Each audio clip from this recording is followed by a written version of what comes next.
Everybody, this is Bradley Benner with Semantic Mastery, and today we have Jeremy Noltzman on, who really needs no introduction from Press Advantage. He's coming back to kind of talk about some of the new developments in Press Advantage today, and not just the developments in Press Advantage, but also just the developments in the kind of digital marketing world right now with large language models and a lot of the testing that he's been doing. I've done a little bit of testing myself, and we've both come to the same conclusion that press releases are crushing it right now. And so this is a good opportunity for you guys to hear straight from the horse's mouth, so to speak, as to how to set them up properly to be ingested by large language models and then returned when people are querying for stuff relevant to that business. It's very, very powerful. I'm super impressed with what has been occurring recently with the effectiveness of press releases. And so, what a good time to have Jeremy on to talk about it. So, what's up, man? How are you? Pretty good. How about yourself? I'm good, man. I'm glad you're here, and I'm excited to hear what you got to share today. So, Well, I'm without further excited to ado, share it. man, I'm just going to turn it over to you. I'll be in the back. I'll kind of comment in occasionally when I feel like something needs to be reinforced a bit, if that's all right. Sounds good to me. Let me All right, man. start my Well, I'll be here, screen so share here. take her away, man.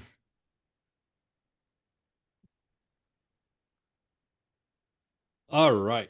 So, like I mentioned in the preamble that wasn't recorded, I completely changed the topic and the direction that we are going with this presentation once I got going, because it was really obvious that my mind was just going in a different direction. So today we're going to talk about how to dominate AI search, specifically for agencies. As you all know, I work directly with agencies. I don't work with end customers, and so you can trust me to kind of give you the skinny on how to take press and leverage it, not just for your own agency, but also for your clients.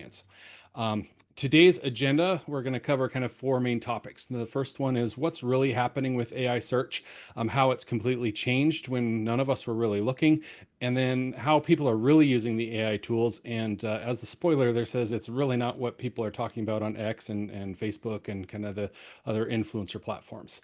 Then we're going to talk about what actually works now with some case studies that show that this stuff works both for regular SEO, but also for the stuff that involves the AI models and the AI search platforms. Then we're going to talk a little bit about how to craft our content, specific words and phrases really make the AI tools and models pay attention. How to dominate while your competition's struggling. How to win AI search for your clients while everyone else is just fumbling around, as well as some exclusive press placements that we've just launched that you can't get anywhere else that are absolutely crushing it. And I've got some screenshots and such to show you there too. And then finally, we're going to talk about a new profit center for you, and how you can take what I'm going to teach you here today and kind of copy and paste it into a new offering that you can sell to your clients and quickly earn 5,000 or more in monthly profits, without doing a whole lot of work. And you're really quite simple. A little bit about me. Bradley says that I don't need an introduction, but I'm going to do it anyways. I'm Jeremy. I own Press Advantage. I'm not a polished salesman or a big public speaker or anything like that. I don't do the fake, guru stuff with, rented Lambos and that sort of thing. I'm just kind of a down to earth guy. I live in a farm in the middle of nowhere in Missouri. That is a picture of, the view out my back door. So it's kind of nice. I've been in SEO for about 20 years now. We've been doing press releases via Press Advantage since 2013, and in that time frame, we've worked with almost 20,000 different brands and placed over 23 million press release placements across the internet. And so obviously, we kind of have an idea of what we're doing there. For the last 2 years, as I've built out my team, and my team has really taken a lot of the work away from me, which is kind of nice.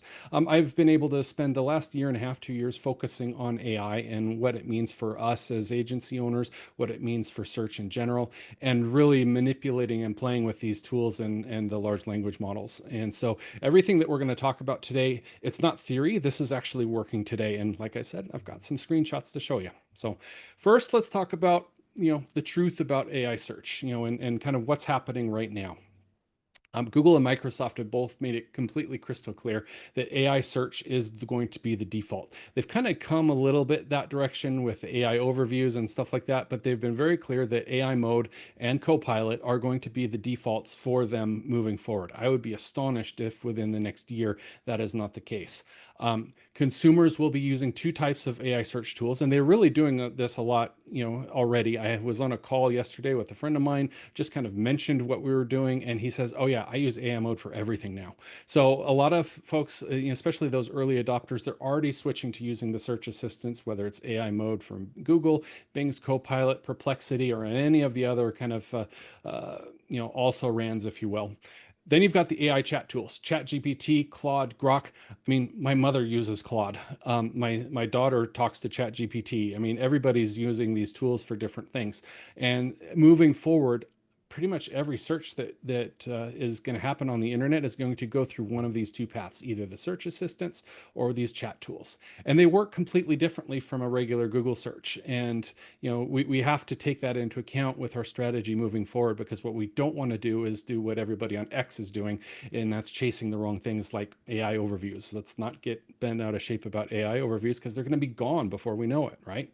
So how does this actually change? Well, the old way that we're all used to, we've been working with it, we've been fighting under, around SERP rankings for, decades at this point. You enter in a keyword, you get a list back, you pick a link, you click on it. Do you like what you read? Great. Maybe you go back, you pick another link, so on and so forth. Very rarely do people go on to the second page. We all know that. We've seen that over the years. If you're not in that top half of the SERPs result page, you're kind of nowhere. The new reality is that people are having a conversation with their quote unquote search results, whether it's in the search assistants or in the chat tools. They're having that conversation and they're getting answers back. So we've already seen that people are not clicking on search results as much as they are, because AI overview is kind of giving them the summary, if you will. And so they can get whatever they need without ever seeing your website. Someone searches for roofing contractor Dallas. Now they're going to get these initial results, and then they're going to ask some follow-up questions like, who handles emergencies? Who's the most reliable? Which ones are focused on storm damage? The AI tools are going to fill in the blanks using what it already knows through the foundational model. And this is a really important thing, because previously we just kind of, try and guess keywords and try and rank for keywords. But now the AI tools are going to take context from wherever they can find it, including what's already programmed into them, and they're going to use that to answer the questions. And so if AI in general, then there's lots of different models. If they don't know about your clients, then your clients aren't going to be part of that conversation, and that's not a good place to be. So how do these systems learn about brands? Well, first, they're going to trust what your clients say, right? They're going to look at the website and they're going to say, okay, that's all great information. But then they're going to look for confirmation from outside sources, because what other people are saying about you online beats what you're saying about yourself. Press coverage is a fantastic way to teach both Google and other search engines and all of the different AI models about your client businesses, because every single mention in the press teaches about the client brands. It builds their reputation up across all platforms. We've seen this with SEO. It works 10 times better with the AI models. Now, SEO 100% still matters, right? It is still the foundation of everything that an AI search assistant does, and most things that the AI chat tools are doing. So all of those, applications are building on top of a regular search result. When you ask an AI mode a question, it starts with the query fan out. If you ask Copilot a question, it starts with the query, and then it augments it, like we said a minute ago. Chat tools are no different. They grab information from search results, depending on the chat tool, a different search engine. ChatGPT uses Bing as a primary source. I know some people are talking about it using Google right now. I don't think that's true. I think they continue to use Microsoft's products for that. Claude from Anthropic uses Brave Search of all things. So you can't really focus on just Google anymore. So we got to kind of think about other things. But traditional SEO remains the core foundation here. So everything that we've been doing up till now, we have to keep doing it. We might modify some things, we'll add some things onto it, but everything we're doing today still remains key for that kind of first impression, right? And so, and along those lines, we've known for years, and especially if you've talked to, guys like Mike Merlino or something like that, a brand is everything. And your clients that don't have a strong brand, reputation and good brand reputation are fighting an uphill battle. So brand authority really is the foundation that everything builds on today. Another kind of shift that's happened, and we've talked about this before, so this shouldn't really be news to anybody. I do have some numbers behind it now. Even the last time I talked about it, I didn't. Over 87% of people have gotten burned by fake reviews and don't trust them anymore. These are studies that have been done at this point. It was like 49.5% of all consumers now look for news stories and articles about businesses instead of depending on reviews. So that press coverage that you can get from us is really turning those strangers into customers who are ready to buy from your clients. And so instead of chasing the reviews, which remain important, from a ranking perspective, but not as important from a trust perspective, build actual authority with high-end press coverage. Now, let's kind of, like I said, blow through this a little bit and get to some fun pictures so we can kind of look at some case studies and see some actual results. So one of our problems that we've always had is how hard is it for us to give you guys a solid case study, because we fit into your SEO strategies and we don't tell you how to do things. And that always means, though, if you're telling me about the awesome results you're getting, I can say, hey, great, we were a part of that, but I can't say, hey, that was us. And we really wanted to know if how much of it was us, and can we contribute just as a standalone without any extra SEO activities.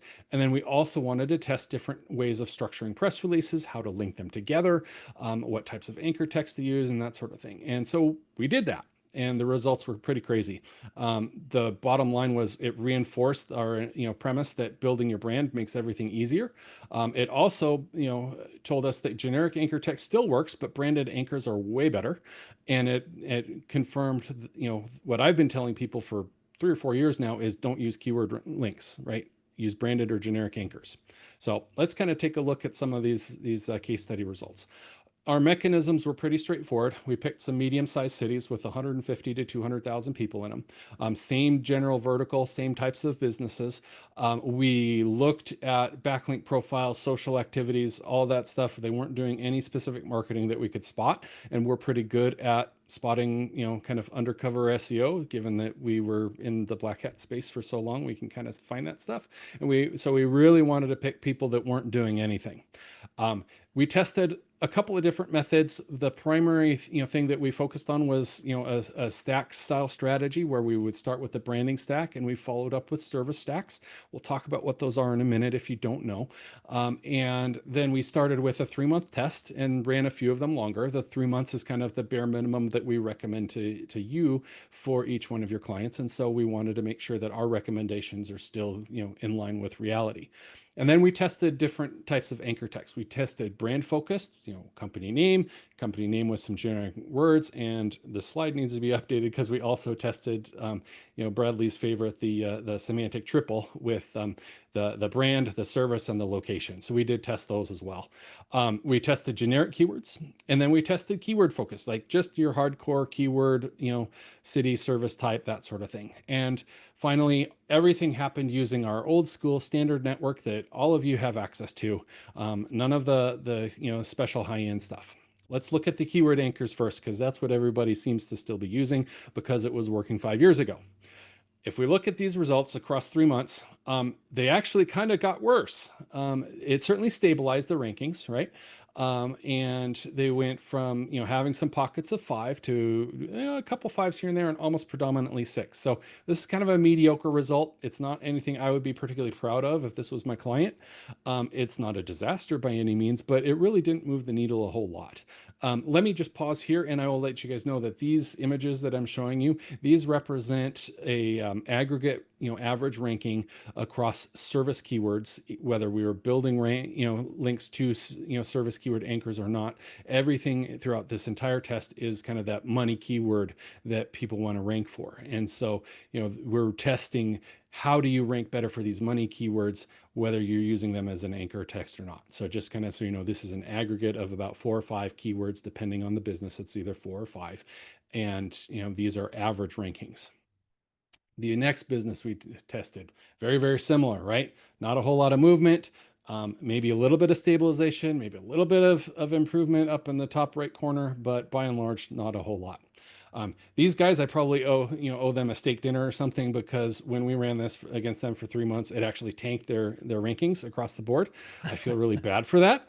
I should definitely send them something nice or something, but I probably won't because I might get in trouble. Yeah, So because then you're uh, going to throw yourself under the bus. So exactly. So as you can see, as I've been saying, as Bradley's been saying, as pretty much everybody else has been saying, don't use keyword anchors, right? It is detrimental to you to use keyword anchors. There's a variety of reasons for that, but at the end of the day, it's not going to benefit you at all. Now, this is the fun one. Brand anchors. This is what we like. So again, just the raw brand with a generic term, or that semantic triple that Bradley teaches you. This was great. I like this, right? Fontana, California, not exactly a small area or a low competition area or anything like that. Went from the middle of page one to, the top of page one. This one did run across 5 months. It ran a full 6 months. It ended up slightly better, but I don't have a screenshot for that because my VA lost a bunch of our screenshot images, which I'm not happy with, but it is what it is.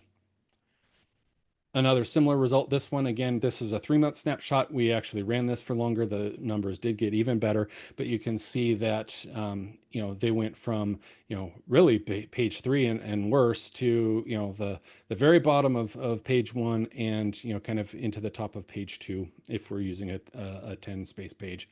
Again, I wish I had the screenshot for the other ones because they moved solidly into the top 10, but it is what it is. Then here's another similar test. Again, lost the full after 6 months, but they went from a solid 8, kind of 8 to with a 10 down below in the corner to really pretty much everywhere fours with a kind of a smattering of 3 in the corner. So clearly brand, and this is just brand building, right? Brand works, and it works wonders. I need to chime in just for a minute because I want to add some All yours. clarity here because Jeremy, you were on last week with the Build with Bradley or Mastermind, whatever webinar it was last week, and Adam was on, one of our members, one of our Adams, was on, and he had a question that once he asked this question, I realized that maybe I haven't been so clear, as clear as I thought I had been. And so I want to make sure that I'm adding some clarity now. What Jeremy is talking about, guys, is building brand authority by building links to the client's site and or GBP using branded anchors instead of keyword anchors, but it results in a lift, a performance gain for generic search queries that are related to the business. So, in other words, when we talked about building brand authority last week or 2 weeks ago, whenever it was, and one of our members in the mastermind webinar said, well, I don't understand, how does this benefit the client? And how do we convey to the client the effectiveness or the benefits of building brand authority if it doesn't result in improved generic search query performance? And that's when the light bulb went off for me. And I was like, okay, wait a minute, maybe I haven't been real clear about this.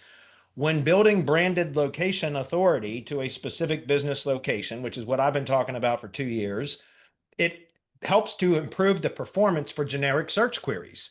For keyword plus near we, keyword plus the city modifier and adjacent city modifiers, all of that will show an improvement in performance if you build brand authority. And the way you build brand authority is by referencing the brand in as many different places on the web as possible with accurate information. And that's essentially what Jeremy's talking about here, guys. And I just wanted to make sure that that was clarified for the rest of the group, because I don't want people thinking that Jeremy's talking about just, well, this is the performance of a brand search. No. Jeremy's showing an Nope. aggregate of all of the general search queries that would be related to that business, but all they focused on was building or improving brand authority, which resulted in a lift of performance gain for the generic search queries. That's what we're getting at. Building brand authority, in my opinion, is the most important thing in local SEO, followed by a close second of site efficiency. Those are my two most important kind of things in local SEO. So, Jeremy, I'm sorry. I just want to make sure Yep. I was some No, clear. that's fine. Yeah, no, that was good. I should have remembered that and included that myself. So I'm glad you jumped in and mentioned that. Sure. So let's take a look at generic anchors. This is, click here, our website, that sort of thing. I only have one slide here because the results that we saw across the board was very, very similar for all of these. So I'm not going to waste everybody's time with that repetition. There was some definite improvement, but the improvement was nowhere near what we saw with branded results. So if you had to, kind of put a value on which type of anchors to use, be heavy on the brand, like literally I would recommend everything that you do should have a brand component to it. um, you can use generic if it's good, if it fits better in the context of where you want to put the link. Use a generic anchor, that's fine. Do not use a keyword anchor. Don't use it. Just don't do it, right? Let the search engines, and especially the AI platforms, let them learn about the semantic relevance to different topics through the content that is around the link, not in the link, if that makes sense. So all right. So enough of the pretty pictures. Let's talk a little bit more about brand authority, right? So without a strong brand, really nothing else matters, because recognized client brands get better search treatment than unknown brands. And this has been the case in Google for years. And we know this, right? Google tells us, we've tested it, we know it's true. So it's really not just kind of a nice to have, it's really required to have good search rankings, because every search engine depends just so heavily on brand authority, and all of the technical SEO activities in the world are not going to help you without brand power. And as we saw with my accidental tanking of that poor business, it can actually really hurt you. So the bottom line for this is stop the keyword hunting. Don't focus on building keyword relevance through anchor text. Build what search engines and AI tools really want, which is that strong brand, because a strong brand lifts up your entire business. Now, how do AI systems learn about brands? Well, obviously, I'm going to take a bit of a press focus here. Every single press mention adds authority, and that boosts all of your other marketing. Right? The more authority you build, the stronger everything else you do is. And for AI in particular, press in general, whether it's a press release, a news article, earned media, coverage, anything like that, is one of the highest authority signals, because of just how much relevance that AI systems place on these press outlets. And when I say press outlets, I'm talking about real stuff, right? I'm not talking about like, these PBN style distribution networks, the Google News networks that people build. There's certainly applications for that, but when it comes to building up that extra authority, it's just really kind of not there. Repetition, saying the same thing everywhere. It really teaches the AI what your clients are good at, right? This repetition is, we're going to dive deep into this in a minute.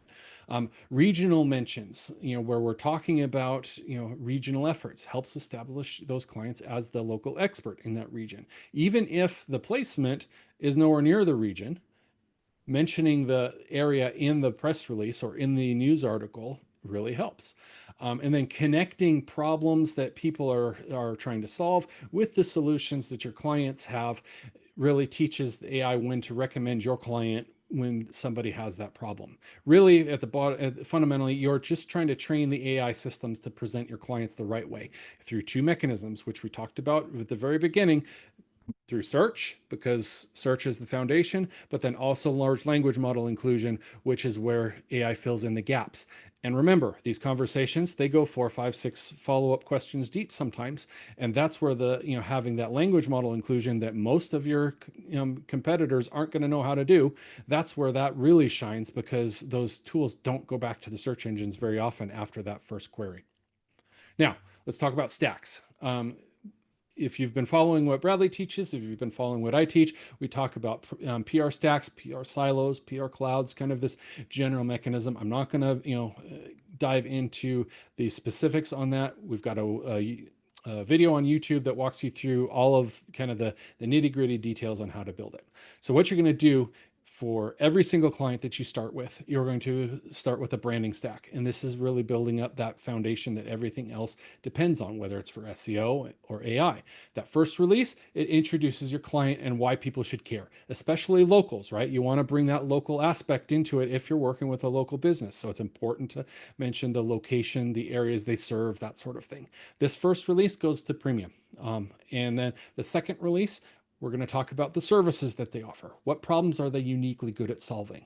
And then the third release, we're going to demonstrate their track record with case studies. We're going to use, quotes from customers. If they're new and they don't have any good case studies, or they don't have anybody saying anything nice about them yet, just kind of piggyback and do another version of the second release that maybe focuses on slightly different services, or talks about those services from a different angle, whatever. The whole goal is to continue to build up that relevance.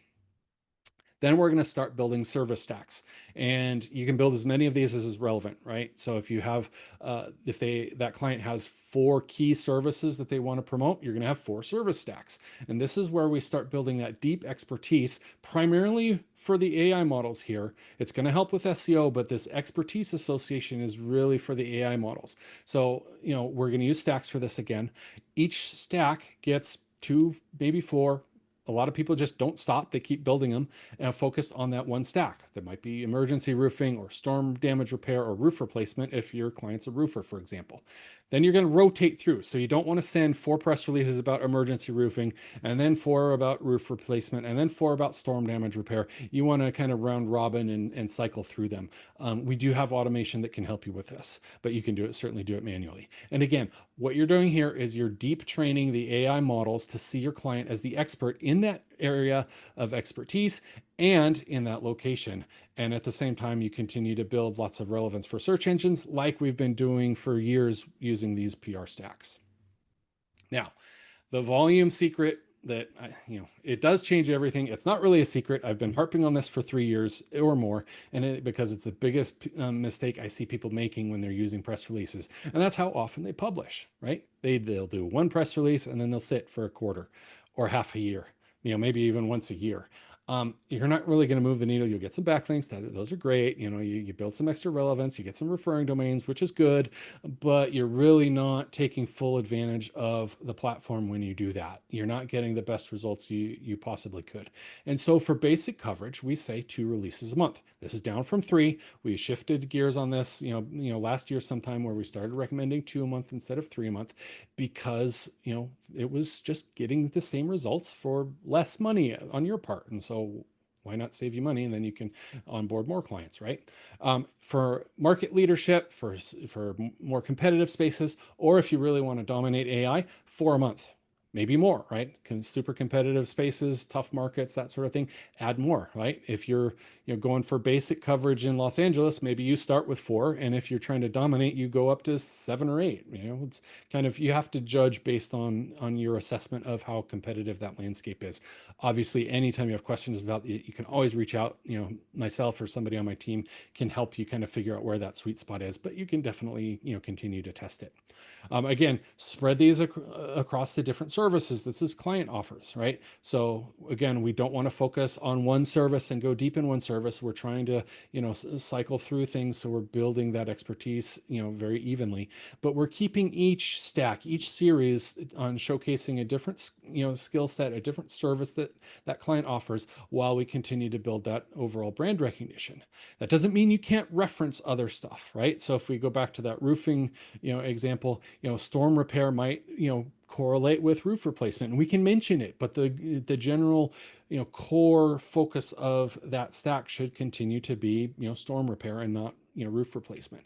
But bringing in some of those complementary concepts, some of those complementary, semantic phrases or entities, if you will, that will really help a lot. Again, this is very strategic, way of taking over a market. We're not just taking random content, random ideas, and throwing it in against the wall to see what sticks. So let's kind of talk about this from a pure content playbook. And this is very much focused on AI. We're kind of off of classic SEO, and we're really deep into AI. There will be a couple things that are relevant for SEO, and I'll call those out as we go. And first is to understand phrase patterns. The technical term for this is n-grams, but n-grams is a very technical term, and so we're just going to call them phrase patterns. They're just like Google entities, right? And they help AI understand content and tie different concepts together the same way Google uses entities. So these are really like business fingerprints that AI uses to remember everything it can about you. Single words like roofing, too broad. right? Dial it down a little bit. Emergency roofing is better. Forward phrases like Dallas emergency roofing specialist really, dives into the detail and shows AI exactly who your client is and what they do. The more specific get, the stronger those connections get in memory. And I say memory, it's all just a big math problem, but again, we don't want to get too technical here, so we're just going to use very high level, language patterns here. Every pattern that you use teaches AI systems a different pathway to your brand, but your brand is kind of that common entity, right? Where we're building up the brand and we're associating all these different phrases with the brand. So let's kind of look at some examples here. The classic one, which we use in SEO today, still works in with AI to an extent, is that service location. Um, you know, you know, I don't know if Bradley calls them semantic doubles instead of semantic triples or whatnot, but it's basically a couple of different entities tied together, right? Dallas emergency roofing specialist, licensed emergency plumbing service, that sort of thing. You get a little bit more complicated and you move towards qualifier plus expertise, experienced lawyer with high conflict divorce, certified technician for commercial HVAC. This is where AI starts to pay a little bit more attention. And then as we move to a more conversational focus, that's where it shifts more heavily towards AI. Like burst pipe repairs near me, that's still going to have a little bit of kind of Google SEO because of the near me bit, but AC not cooling emergency fix, right? That's somebody who's probably looking for information. But they're really gonna want somebody who's gonna come out and help. Situation and service, right? Complex divorce representation specialist, right? Not really a keyword that you're probably going to go out and look for, but it's building together some conceptual patterns and pathways in AI's memory. Time sensitive and need, right? Urgent divorce filing today. That sounds pretty urgent. I don't know that I'd really love that. Weekend plumber available now. These patterns start to trend more and more towards how people are really talking when they have a problem. My AC stopped working and it's 90 degrees outside versus just typing in AC repair. Because remember, the pattern is shifting, the behavior is shifting. Things are moving from let me see what keyword is going to get exactly what I want versus hey, I'm going to have a conversation with this AI bot that's going to help me find the solution for my problem, or it's going to help me work through whatever issue I'm having. Now let's bring brand into the picture. So you always want to have brand in close proximity to the phrases that you're using. You always want that business name either in the phrase or right next to it. So instead of emergency roofing, ABC company emergency roofing. Nearby is good, right? Emergency roofing specialist, AB company provides blah, blah, blah, blah, blah. This trains AI to connect these money phrases with your client's business and their client's brand. So if you miss this connection, you're certainly educating AI about what the industry does and what's important in the industry, but you're not tying your client back into that. So you're not building those extra connections that is actually going to help your clients rank where they want to rank. Now, some examples Uh, for this. may Brand, I go ahead. may I comment briefly? Absolutely. All right. So guys, that's why, we call it semantic triple, subject, predicate, object, but I always like to call it, and whenever I refer to that, I always say, and it's an entity association statement. That's exactly what it is. And so what Jeremy just said is precisely why that works so well, because you always want to associate the brand. That's the semantic web, guys, how entities relate to each other or associate with each other. So if you always create an association between the brand and the products or services that it provides and the locations in which it provides them, which is what you can do with that entity association statement, which is why it works well for SEO titles, document titles, meta titles, whatever you want to call it, as well as for anchor text when building links, because then it's creating that association between the entities, the brand, the product or service entities, and the location entities.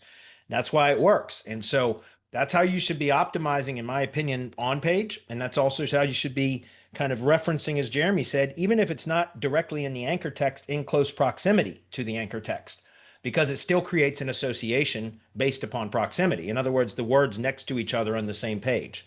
So it's really important to understand that, guys, because we always kind of, with AI, we need to create those associations. That's how it understands who the brand is, what they do, and where they do it. I should probably clarify a little bit that this section that we're talking about with the content playbook, this is how to craft the content that you're going to put out. So this isn't necessarily just about anchor text and what to use there. This is about the phrases and the wordsmithing that you do when you're writing a press release or when you're writing a blog article or anything like this. This is very generic, although I will certainly always kind of lean back towards press a little bit because that's, kind of where we are. But this is very much, these are concepts that you're going to use for all of your content, whether it's written or audio content or video Right. content or anything like that. Yeah. This is fundamental to crafting content that will perform well in AI. And when I say perform well in AI, what I mean is not like, oh, it's always going to rank in AI. I mean, it's going to, basically program AI models how to connect your client with what you want them to be connected to. Yeah, and really, just to clarify, because I'm sorry if I wasn't clear about that, but when I said anchor text, but I do mean also just what Jeremy's saying, just the way that you format the content, whether it has an anchor text or not. So, like again, in headings, for examples, headings on a page, H2s, etc., using Mm-hmm. those kind of entity association type of statements is what you want to constantly reinforce because that's going to Mm-hmm. again train language models precisely what the business does and where they do it. And that's, we just constantly want to reinforce that. So whether it's through anchor text, SEO titles, headings, whatever, it's the way that you format the content that matters. Yep. And unlike with SEO, for AI purposes, it doesn't even matter. There could be no link in this article whatsoever, and AI is still going to treat it exactly the same. And so, the way you build emphasis is through, kind of like you mentioned, some of these structural components, and we'll talk about that in a minute. Some examples of how to use brand proximity. You can use it in the phrase, right? Complex divorce representation experts. We're adding a question mark in there and putting Johnson Law Group in the middle, right? Or you can do near the phrase, Smith and Sons Emergency Roofing in Dallas. Um, both of these work.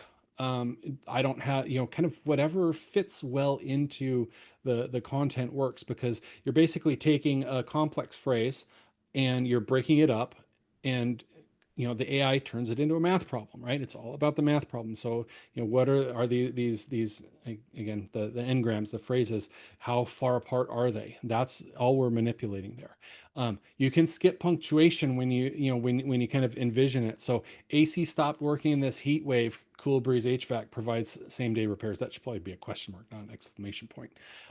But you can see you've got this concept, this phrase, AC stopped working in this heat wave, which is a conversational phrase that somebody might type in, right? As something very, very, very conversational. And then boom, right there is the brand. It's at the beginning of a new sentence. So when you read it, it reads fine. But from an AI perspective, that mathematical distance between the two is really, really close. So same with those other examples. Now, if we talk about some of the structural stuff that we want to put in, this is a little bit of what Bradley was just talking about. We want to put these authority signals and phrases throughout the entire piece. We don't just want to kind of bury it in one spot or anything like that. We want to build clear paths from the customer problems to the solutions, via, kind of these phrases. So you can even call out the problem and here's the solution, and such brand is the best at providing this solution. You can, kind of really just spell it out like that. And as the content gets processed, again, gets dropped through all these mathematical algorithms, that ties everything together. Adding location, if it's a local business, again, will help bring that local relevance. And if your competitors are not building that local relevance, then by default you're gonna be that brand is going to be the closest one when they're talking about local relevance. And again, use the same words and phrases as much as you can in all of your content. Pick certain phrases that you really want to be correlated with that brand strongly, and keep them, repeat them over and over again. We'll talk about repetition here in a minute. The Technically speaking, you've got to organize your content so that it's easily understood with tables of contents, indices, clear headings, organized lists. You can use schema. Most of this is in content. Obviously, schema is kind of in the page source. Prefer stuff that is in content, not stuff that is in the page source. Everything relevant should be in the content itself, because a lot of times, JavaScript maybe won't be indexed or won't be parsed, and so we don't want to depend on hiding stuff in schema.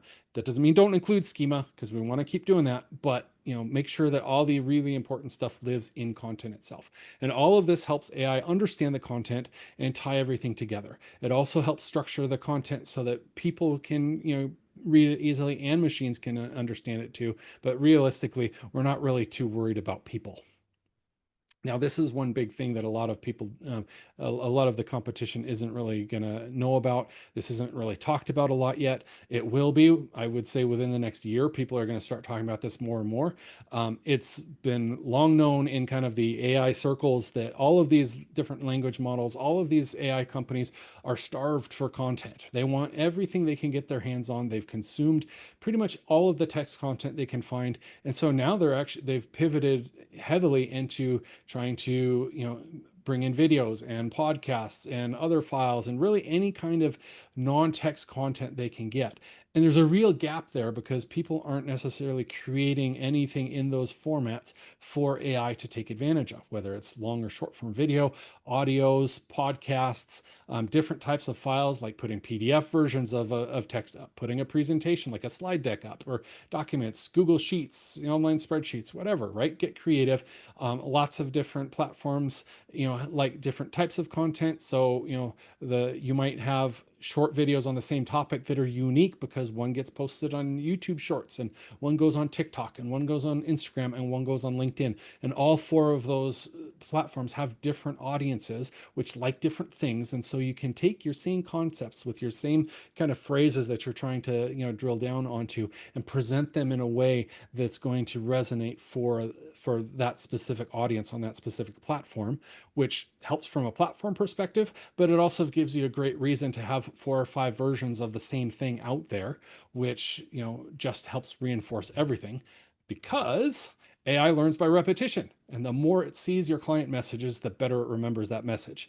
And it also prefers fresher content, all things considered. So we want to be posting all kinds of stuff.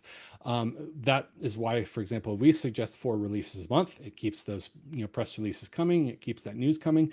But even going out to your other content like videos and podcasts and things like that, just keep it coming, right? Fresh, fresh, fresh. Again, we're not too worried about people seeing this.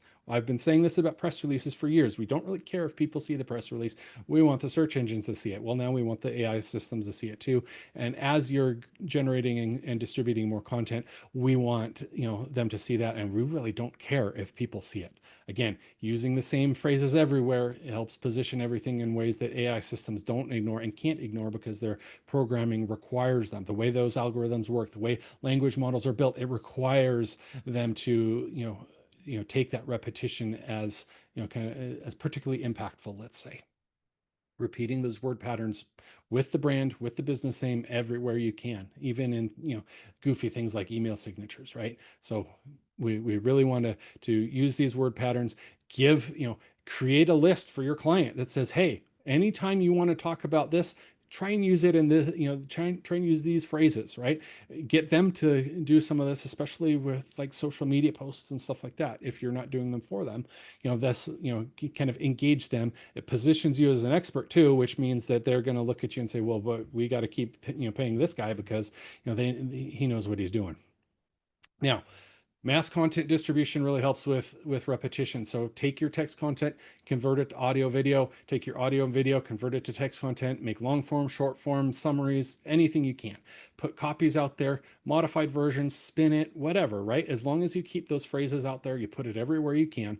Like the podcast example is great because I know Bradley's doing this, with some of his N8N stuff, and where he's taking text and he's turning it into a podcast. Well, there's no reason why he couldn't spin that each episode 10 times and have 10 podcasts that are branded and are slightly different and that are going out there. Doesn't matter if people see this because all we're doing is we're building this for the AI systems. We're feeding it in. And if you're using AI already, whether it's ChatGPT, Claude, APIs, whatever, all of this stuff is child's play.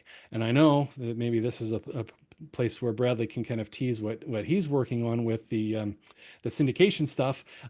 That will make this much, much easier for you. Bradley? Thanks, man. That was quite an invitation. Yeah, so I hired development team, some AI developers that actually work for my staffing agency that anyway, long story short, they're working on an N8N app that it's 2 agents. One agent is a content reformatting app agent, which will essentially take a blog post, for example, or any piece of content really, and reformat it into image, audio, video, and then supporting articles. It'll also extract from like the H2s from within. If it's an article as the source content, it'll extract it from the H2s supporting content ideas, and then spin off its own new unique article that's a piece of supporting content to support that original piece. And so then the second app is, or agent, I should say, is a distribution agent, content distribution. So there's a content generator or content engine agent, and then there's the distribution agent, which then will take those newly formatted pieces of content, excuse me, in different media formats, and then republish those out across various other platforms. And so it's two agents. The first agent is probably about 80% of the way, and the second agent they just started developing now, which is the distribution agent. I imagine in the next couple of weeks, we should have the first prototype available. That's going to be reintegrated into the brand expander training for semantic mastery. Because originally that was Syndication Academy. We removed the syndication component, and here we are bringing it back just with the AI integration. But it's really powerful because what we used to do before with syndicating, republishing the same content isn't nearly as effective. But this is reformatting it into different multimodal types, as Jeremy just mentioned a moment ago, so that the language models will ingest it in various formats, which gives it a much greater chance of being regurgitated when somebody queries one of the AI chats for something related to the business that we're promoting. So, a couple of weeks, guys, we'll have some more information about that. Thanks, Jeremy. You bet. Okay, so now let's do a little bit more show and tell here. And I alluded at the very beginning of the presentation that we've got some new distribution out, that is, really, frankly, it's performing way better than I expected it to. I'm going to show you kind of the results we're seeing. We let a couple of people use it, even though it's not available for purchase until today, actually. And you can see how it's dominating Google News. It's forcing AI to, view your brand through the lens of your press coverage. It's working across all kinds of different industries, even ones that are really tough to be successful in Google, like your money or life type of stuff. And I know I've been slinging press releases for 12, 13 years now, and so I've always said that press releases continue to work. This is some proof positive that it works even better now. And while all of the competition is out there saying, "Oh, hey, do press releases work or not?" This is a great opportunity for you guys to, pretty much take over the verticals that you're working in. Um, so looking at Google News, for a while we were off of Google News. All press releases were off of Google News just because Google didn't really like a lot of these placements. But now we can see that not only is that no longer the case, but especially in the case of this one in the middle here, you can see that the same press release is showing up on multiple newspaper sites. Again, these are the new networks that we built, that we're working with here. You're seeing the same press release multiple times. You're seeing them with the correct images. If you attach an image to your press release, by the way, these ones here that just say press release, that's because they didn't bother putting an image in the press release. So this is proof positive why you should always put it in an image in the press release. Again, advanced networks. This is a beyond generic term. I mean, I kind of understand why they named their business that, but it's pretty generic and it's going to be hard to brand and rank for. But here it is at the top, out of the top three in Google News, they have number one and number three. Obviously, for these that are tighter brands, whether it's Strongway Gym Supplies or Lionel Big Thumb, who's an artist, a Native American artist, you can see that they're really controlling their brand on Google News, which is somewhere where a lot of people are looking first just to kind of see what's going on. If we look at some of the local results, this is somebody that I found pretty interesting.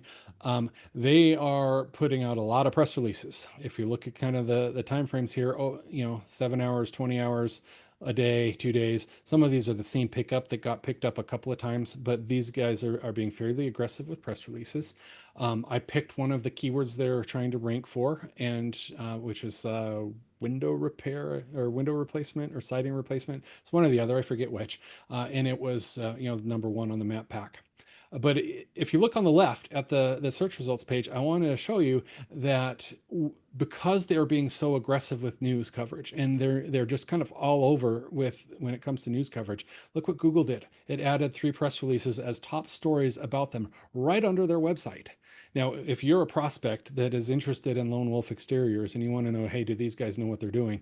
You see this, and then you see, news coverage from, Des Moines, Iowa Register, Milwaukee Journal Sentinel. These are really legitimate news outlets. These are full-on newspapers. That's going to work wonders for their reputation. Now let's look at this in AI mode, because this is where it gets really interesting. Google's on the left, Bing Copilot's on the right. You can see from the arrows that Google is filling out what it thinks about Lone Wolf Exteriors in no small part thanks to press releases. And there's actually a few more, but I only put an arrow to a couple of them. Same thing here with Copilot. If you look at them, all 4 of the pieces of content that being used to create this snippet about Lone Wolf Exteriors, except for that first one, comes from these press releases. So your press releases, the message you're sending in your press releases, are driving how your brand is seen by these AI tools. And again, you can look at this. I don't know why that image is way off to the right there, but it is. You can see very, very similar behavior here with with this ecom client. Again, there's there's press releases on the left with AI mode, and all of them on the right with being all of that comes from press releases. And if you look at that, adjustable dumbbell sets with a stand and bench, perfect for strength circuits and easy to store. It comes from a press release, right? All of this data, home friendly, right? Designed for everyday use without hogging space. All of this comes from a press release that these guys sent out about this brand, right? About this specific product. And so when people are researching, they're going to get the message that you want. And something like gym supplies, people are going to look at them, right? They're going to look and see, what are these doing? Are these good? Are these bad? Etc. So let's continue to control what AI sees about it. At high volume, where you're sending out lots of them, it can be the primary source. Look at these guys. These guys use so many press releases and are so prolific with these press releases that not only are they, referenced almost exclusively here on the right left-hand side with Google's results, but the first summary refers back to according to the Des Moines Register, which is a press release pickup from Des Moines, Iowa. Right hand side, you can see the snippet that Copilot built, which was too big for me to include in one image because you wouldn't have been able to read it. But you can tell that where is it getting its information? 3 out of the 5 reference sources it uses are press releases, then their website, and then it pulled some reviews off of Home Advisor. Works at lower volumes too. This guy, I know who he is. He's a smart guy. He knows what he's doing. He is doing, using low volume, but he's been doing it for a long time. And you can see again, press release, press release, press release, press release, press release for Google. And then on the right-hand side, it's Yahoo Finance and the Press Advantage pickup for a press release. And that's how it's built. These AI tools are building the response about this brand. So again, when people are researching brand, we can control what they see. I mentioned Your Money, Your Life. This one was actually kind of surprising to me. They're a hard money lender, which is particularly difficult to get any kind of press coverage for, let alone get good rankings for, because of how skeptical Google tends to be for anything touching Your Money, Your Life. But you can see not only are they doing lots of volume, they also got that top stories block just like Lone Wolf did, but also number 2 here is a press release. So right underneath their website is a full-on press release followed by the top stories. I mean, come on, it's kind of tough to beat that, especially in that vertical. And then if we look at the AI mode results for that, same thing that we've been seeing, right? Over and over and over again, press release, press release, press release between both Google's AI mode and Bing's Copilot. So let's talk about this new distribution. And this is new. Nobody else has heard about this yet. Not even my customers have heard it yet because my customer webinar isn't until later this week or early next week. So you guys are literally the first people that have heard about this. And so we've launched 3 new premium wire services. These are top United States newspapers. They put content on the main sites, so it's not on a subdomain. And these are designed from the beginning to work well with Google and other search engines and all of the AI search tools. And I can say that because I had a strong hand in designing it. I told them exactly what it needed to be, and that's what they delivered. And so we've broken this out into 3 different wire services. The first one we're calling Metro News. It's 207 websites. It's actually 206 for some reason. Both of those numbers are one over. It's mid to large size metro newspapers. Metro Authority is 25 outlets that are top tier U.S. metro newspapers.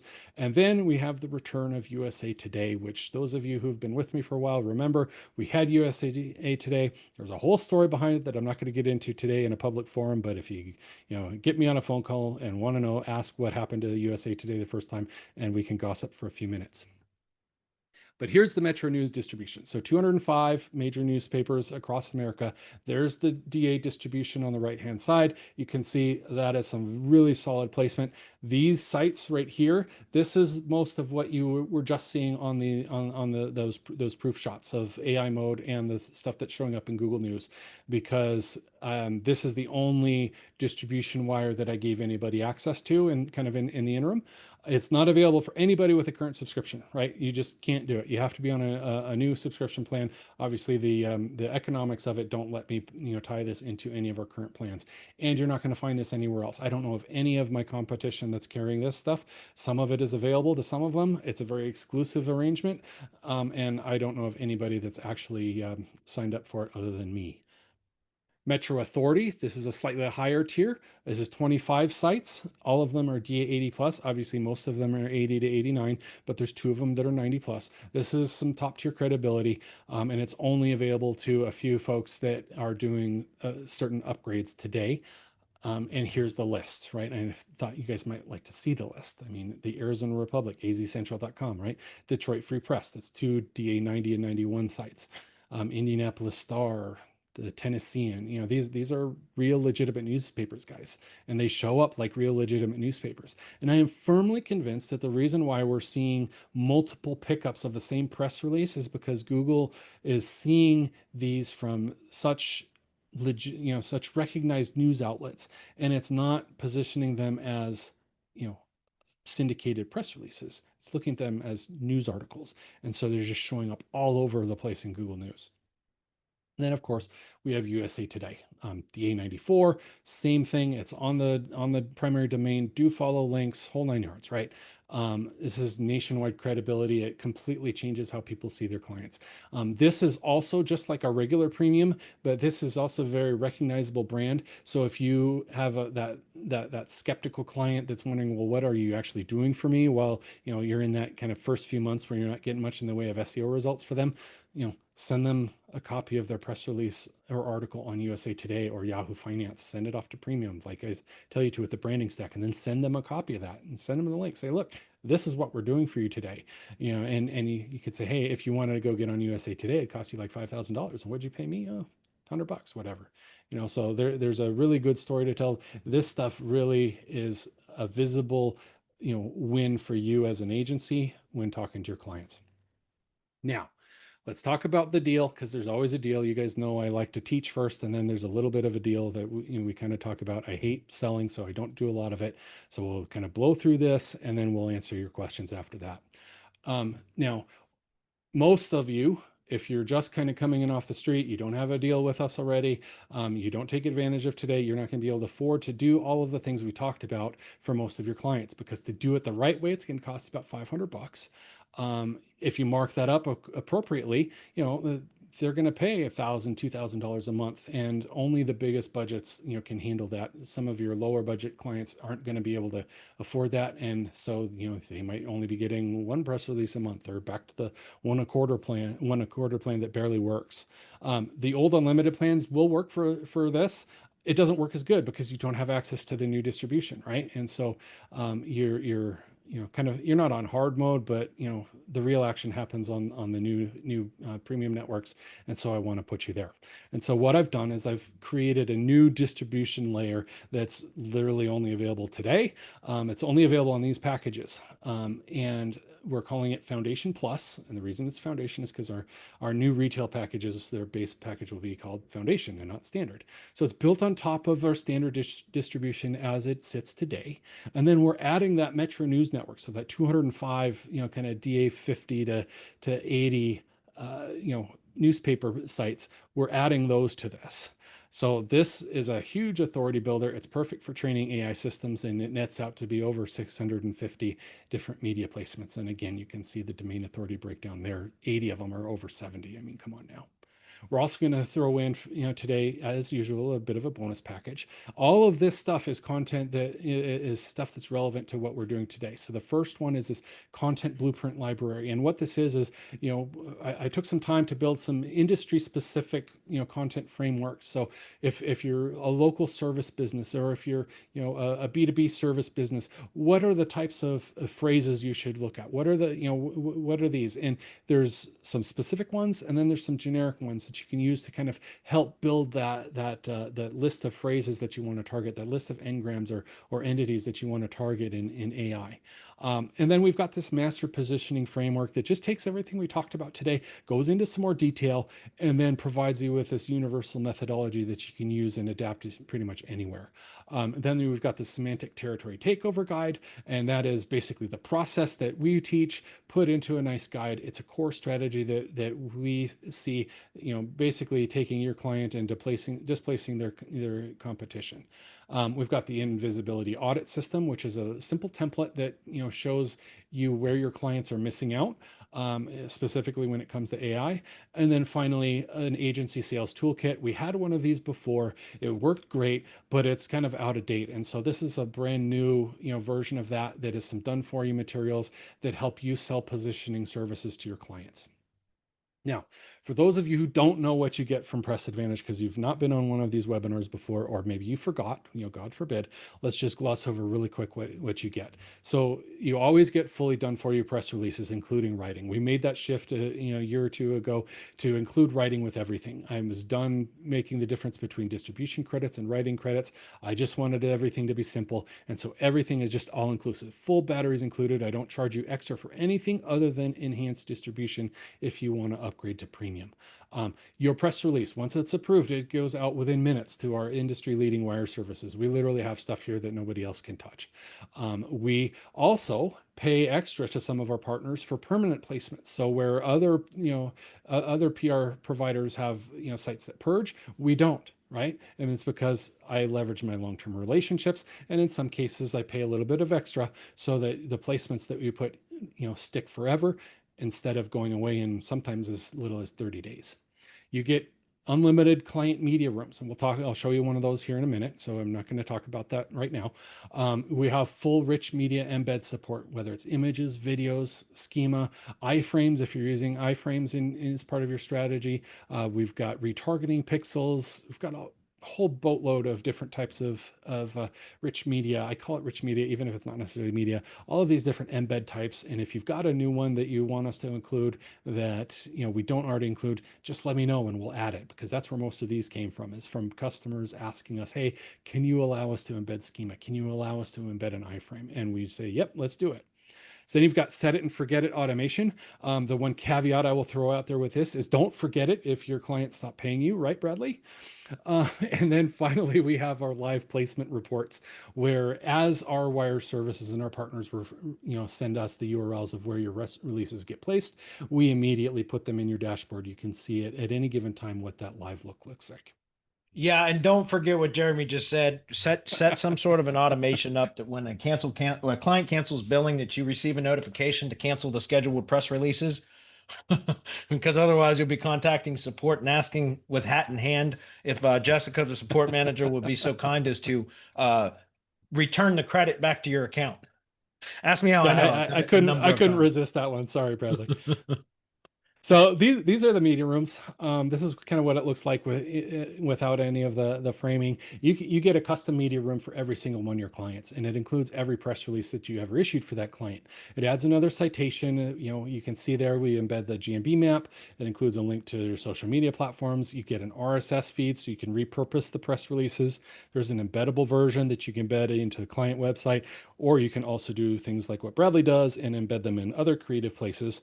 And you can you can embed your full JSON schema, this local business schema or the organization schema, whatever you prefer, in this page as well. Bradley, did you want to talk a little bit about how you use these at all? Yeah, it's one of our primary branded assets and has been for years. Where I use it, I mean, we use it for a number of things, but primarily in the we embed the embeddable version of the organization page into the ID page because every time you publish a post, it ends up in like the blog roll, like what you're seeing there. So it ends up being kind of like dynamic update to the ID page, bring the bots back to the ID page, et cetera. So yeah, it's very, very powerful. Press Advantage organization page is great because I mean they look good. They act almost like a landing page. It's got the NAP on it, all that. They're really nice, and as opposed to a lot of the other ones that are like just junky. This one's nice. It's not something that you don't want to show to your client. You know what I mean? Like it's a good looking page, and it's one of the primary assets and has been for years for us. So Yeah. And they will rank too. So you will yes, see they these will. in the search results page. Yes, they will. So cool. So you've all been very patient. So let's actually talk about the offer itself. As you might imagine, this is going to be another unlimited offer. It uses Unlimited Foundation Plus. It uses our Uh-oh. Foundation Plus distribution that we talked about, right? You get all the other stuff that we talked about: the unlimited media rooms, rich media So, embeds, everything. Go hey, ahead. Jeremy, you cut out for a minute. I don't know if it was just me. Can Uh-oh. anybody comment? I'll just start over with the slide. It's fine. No, fine So here. So it must have been oh, me. so it's your It fault. was All right, me. okay. It was So me. you got Never you, mind. you got me off script now, Keep Bradley. going. Well, you all can read anyways, right? I don't have to read the slide to you. The one thing that I didn't mention before is as usual, I love to include that strategy call with me. Usually I charge a lot of money for that because my calendar fills up a lot otherwise. But for anybody who hops on one of these plans, you'll be able to spend some time with me. And I know it says one call, but if you need two, you can have two. I'm sure there's at least one person on this call, on this webinar, that has taken advantage of my one-on-one call a couple of times. And then you of course get all of the bonus package, and your cost for that today is just under $1,000 at $997. So, and I know a lot of people will put kind of crazy values on there. Literally, for when I put up there that the press release, that unlimited distribution is worth more than 4,732. That is the calculation at volume if you were to buy as many press releases as you could push out with in a reasonable fashion with this plan. That is how much you would pay. So that's not actually a fake number. So I just want to throw that out there. Now, how the unlimited plan works. This is kind of important, so do pay attention. If you've got questions about this, you can holler now or you can reach out to me separately. It's fairly straightforward, but there is kind of a little bit of a catch here. So you can submit as many press releases as you want. Whether we write them or you write them doesn't matter. We work through them one at a time in order because we reserve one slot in our fulfillment queue for you. So how often you use that slot is 100% up to you. Our most, prolific users, they have a backlog in their queue at any given time of 10 or 15 press releases. So there's literally no, exit. No, I didn't think I dropped out there. When one release ships, we'll grab the next one. If we need something up faster, well, you can pay a little extra and jump the line. And then finally, you can reorder your release at any time or add more throughput by buying additional slots. Now, this definitely makes kind of that AI domination affordable, because if you do the math, you can get your cost down to just about $83 a client every month. And if you can't profit at that price, well, we've got a bit of an issue. Same great content, better media placements than before, much cheaper price. It lets you give every client strong positioning while your competitors are barely, getting that basic service. And again, those high quality releases demonstrate real work to questioning clients, even if you don't upgrade to USA Today. Now we talked about, at the beginning of this profit machine. This is something I added after I actually did the math. I realized, boy, this is actually really, compelling. You could easily sell this to each client at $500 a month. You're paying me $1,000 a month, so you're profitable after 2 clients. If you can reasonably get about 12 clients worth in a single, with a single slot, that will generate $5,000 of profit for you every month, which is a little over 5x return on your investment. And then, depending on how good you are at selling, you can just keep ramping this up again, buy more slots, get more volume, and do this over and over and again.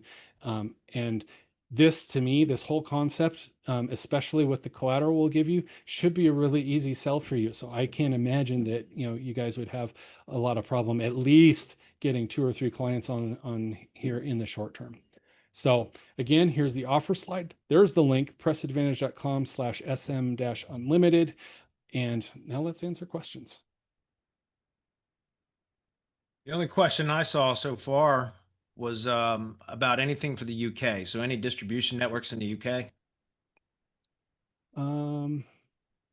No. So today we don't have anything. I do have some kind of custom options there, so you could reach out and we can certainly talk about that.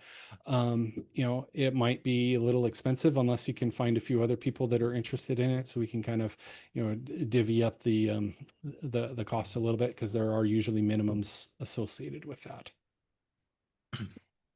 I don't see any other comments, but I guess if you can, yeah, okay, that's a good one, Jeff. And I was just about to ask what Jeff asked. He said, "Can you go over the slot limitation?" Kind of lost me there too. Yeah, I'm kind of curious, like, because I know it's unlimited, and I understand the slot is the way to kind of throttle, Yeah. like, just massive submissions of press releases. I get that, but like, what would be the kind of rate limiting, the kind of reasonable rate limiting, just for everybody's benefit? Yeah, absolutely. So the reason why we moved to a slot program over the previous setup was just what you said. We would get people that would throw, 20 releases in at once, and it would clog the queue up for everybody, and it just caused nightmares that cascaded through our entire platform. And we really needed to, kind of address that. And so we came up with this, in the back end, we have this essentially a fulfillment queue where, we have certain, each press release, whether you submit it or anybody else submits it, it goes into that, kind of our system wide fulfillment queue. And what we're doing with this is we're reserving one slot in that queue for you. So that is always your slot. And, so anytime you have a press release, it goes into that slot and then it gets handled there. And so what we'll do is we'll process it. It'll get written or approved if you do the writing, and then once it's ready to go out on the wire, that frees up the slot for the next one in your release, so you can kind of have a couple in flight as needed. We launched this about probably 2 years ago, close to 2 years ago now. And, it's worked pretty well. There's a lot of kind of bumps along the way as we worked out some of the kinks. Like some of you have some client review requirements. And so we allowed you to kind of park a press release while you're waiting for your client to approve it without it, continuing to take up that active slot, even though it hasn't been, distributed yet, and, that sort of thing. I'd be happy to kind of walk through in detail, Jeff, if this still doesn't make sense. I can really kind of give you a deep dive. As far as average throughput, I think we're really seeing, between 24 and 26 a month is typically where we're seeing people cap out at. Sometimes a little bit more, sometimes a little bit less. Most people don't actually ever use that much, to be frank. But, if you're really going whole hog, which is why I said 12 clients at 2 releases a month, that gets you, through 24 releases a slot, which works out to be like $45 a press release or something like that. Cecilia is asking about turnaround time per release. We've actually been, driving a lot of optimization in that, and we are seeing typically 1 business day turnaround. Topic restrictions are on our website. You have guidelines, linked at the bottom of our website. Those are the topic restrictions. If you ever submit a press release that is kind of in violation of any of that, we will reach out and say, hey, look, we can't really talk about some of this stuff. We can try, but it probably won't actually get, kind of full coverage. So, that we're pretty open with what topics we can and can't work with. Occasionally, we can work with topics like, well, you saw the example with that hard money lender. There, depending on what press release they send out, it might not get full distribution because some of those topics are on the banned list. But even if your company or your client is working in a space that has some restrictions on it, we can usually find a way around it. David, Victor, if we sign up for the new program, do you automatically sign? Yes, David, it would be an upgrade. And if you are a current customer and you want to upgrade, then reach out to support, and we will we'll help you out with that. There's supposed to be a way where you click on it and it automatically happens, but half the time it doesn't. So unfortunately, um, Cecilia, we talked about the turnaround time. Oh, James didn't catch that. It's about 1 business day typically, James. Jeff is asking if you need to add later. So I assume if you're asking about slots, a slot is simply an additional monthly fee. So if you're on a $9.97 plan, then you want to add another slot, then it's just going to be another $9.97. So it's just a way for you to double your throughput without having to try and maintain multiple accounts or anything like that. Yeah, I think we nailed most of those. I'm gonna have to get I you to will. convert my subscription over because I want this new distribution network too. I know you do. We'll talk about that. So, well, guys, I'm There telling is you some. this. I will kind of just throw out there. I know you guys are excited about this. And for those of you who are existing customers that might want to upgrade, there are a couple of upsells that are behind things that we can talk about as well through support. For those of you who aren't customers, well, you should maybe be a customer. Yeah. Well, there's 2 questions in the Q&A box that weren't in the Cool. comments box. If you want to look at those, Lara Yep. says, does this work if there is no website? And that is a yes. Yes, it does. Yes. It works without website. There are a few topics that we can't discuss without a website. So, for example, crypto. If you want to talk about crypto, there has to be a good, legitimate website, and that's just a requirement of some of our upstream providers. But other than that, yes, this can work if there's no website.